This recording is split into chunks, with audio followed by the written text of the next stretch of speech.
ছাত্ৰ-ছাত্ৰীসকল অনুশীলনী 2.3 আজি 4 নম্বৰ অংকটো কৰোঁ। প্ৰশ্নটো হৈছে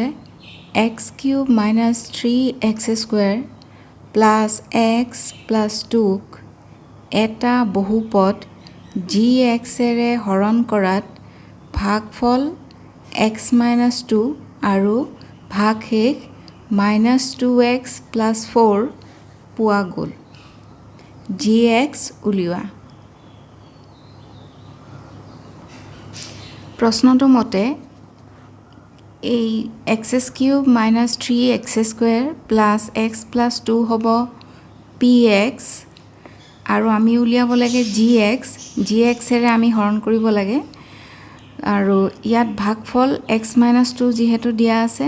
তাৰ মানে এইটো হ'ব qx আৰু এইটো -2x + 4 হ'ব ভাগশেষ দিয়া আছে আৰু সেইটো হ'ল rx। আমি এনেকৈ লিখি ল'ম।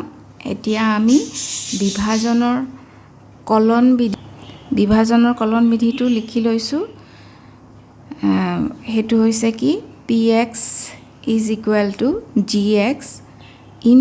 qx + rx। এতিয়া যাৰ যি মান দিয়া আছিল সেইমতে আমি ইয়াত পাতি ল'ম। ইয়াতে দিয়া আছিল pxৰ মান x³ - 3x² + x + 2 এইখিনি হ'ল pxৰ মান। তাৰপিছতে gxৰ মান দিয়া নাই, আমি gx উলিয়াব লাগে আৰু qxৰ মান আমাক প্ৰশ্নত দিয়া আছে, সেইটো আছিলে x - 2। তাৰপিছত প্লাছ চিন আহিব rx, যিটো ভাগশেষ দিয়া আছিল সেইটোৰ মান হৈছে -2x + 4।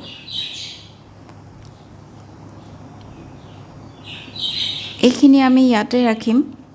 বাওঁহাতে। x³ - 3x²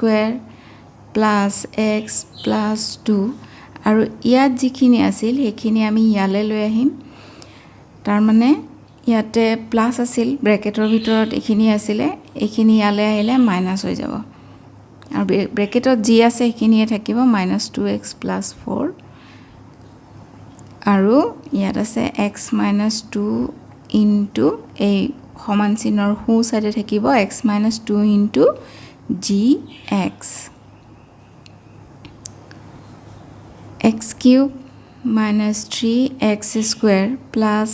x + 2 মাইনাছে মাইনাছে প্লাছ হৈ যাব, ব্ৰেকেটটো উঠাই দিম, 2x হ'ব,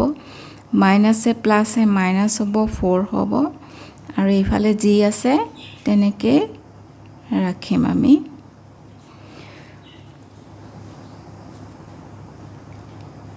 ইয়াৰ পৰা x³ থাকিবই, x² আৰু নাই, গতিকে x²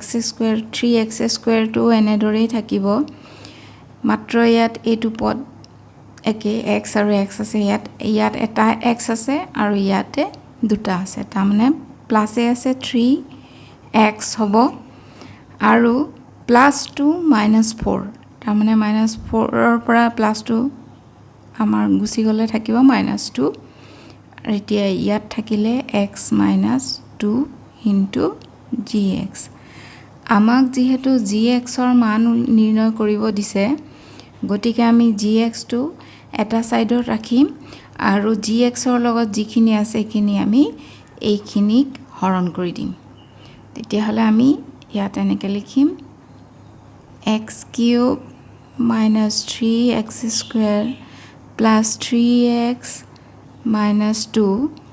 আৰু ইয়াৰ তলত আহিব এইখিনি x - 2, এইফালে gxটো থাকি যাব। এতিয়া আমি কি কৰিব লাগিব, gx নিৰ্ণয় কৰিবলৈ এইটো আমাৰ যিটো বহুপদ পালোঁ তাক x - 2ৰে আমি হৰণ কৰিব লাগিব। গতিকে আমি লিখিম এতিয়া x - 2ৰে হৰণ কৰিম x³ - 3x² + 3x - 2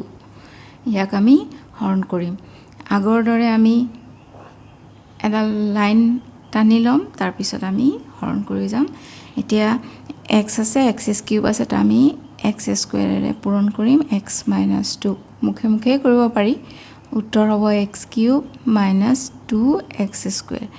পূৰণ কৰিছিলো x স্কয়াৰ দি পালো x cube - 2x square minus হৈ যাব প্লাস হৈ যাব এটো নাইকিয়া হৈ যাব এটো প্লাস আছে এটো মাইনাস আছে তিনিটাৰ পৰা দুটা গ'ল তাৰ মানে -x স্কয়াৰ থাকিলে আৰু বাকিখিনি নামি যাব ইয়াত তলত -2 এইবাৰ আমি পূৰণ কৰিম মাইনাস এটা x এৰে -x এটাৰে x - 2 পূৰণ কৰিম তেতিয়া -x পূৰণ কৰিলে x স্কয়াৰ হ'ব আৰু মাইনাসে মাইনাসে প্লাস 2x হ'ব পূৰণ কৰিছিলো -x এৰে গতিকে ইয়াতে -x লিখিম পালো -x স্কয়াৰ প্লাস 2x এটো প্লাস হ'ব এটো মাইনাস হ'ব এটো নাইকিয়া হৈ যাব শূন্য হৈ যাব তিনিটাৰ পৰা দুটা গলে x - 2 ইয়াতেও আমাৰ x - 2 আছে ইয়াতেও আমাৰ x - 2 একেই যেহেতু আছে আমি এটা +1 এৰে পূৰণ কৰিম 1 এ দি এইখিনিক পূৰণ কৰিলে সেইখিনিয়ে হ'ব x - 2 এ হ'ব এটো প্লাস আছে মাইনাস হ'ব মাইনাস আছে প্লাস হৈ যাব তাছে ইয়াৰ পৰা এটো বিয়োগ কৰিলে শূন্য ইয়াৰ পৰা এটো বিয়োগ কৰিলেও বা 2 পৰা 2 বিয়োগ কৰিলেও শূন্য গতিকে আমি ভাগশেষ পালো শূন্য গতিকে gx ৰ মান কি পালো x স্কয়াৰ - x + 1 তেকে নিৰ্ণয় gx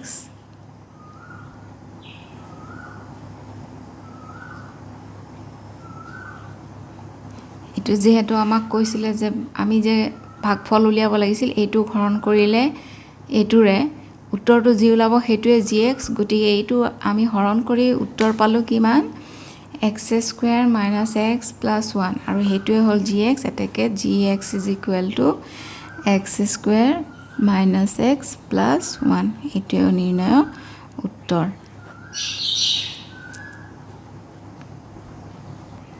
ছাত্ৰ-ছাত্ৰীসকল যিসকলে ইয়াৰ আগৰ অংকবোৰ দেখা নাই বা বুজি পোৱা নাই তেওঁলোকে মই ইয়াতে ডেসক্ৰিপচন বক্সত লিংকটো দি দিম তাৰ পৰা আগৰ অংকবোৰ চাই ল'ব পাৰিবা এটা যদি লিংক দিও তাতে ক্লিক কৰিলে হেতু চোৱাৰ পিছত তাৰে আৰু লিংক দিয়া থাকিব তেনেকৈ তোমালোকে আগৰ অংকবোৰলৈ আগুৱাই যাই থাকিব পাৰিবা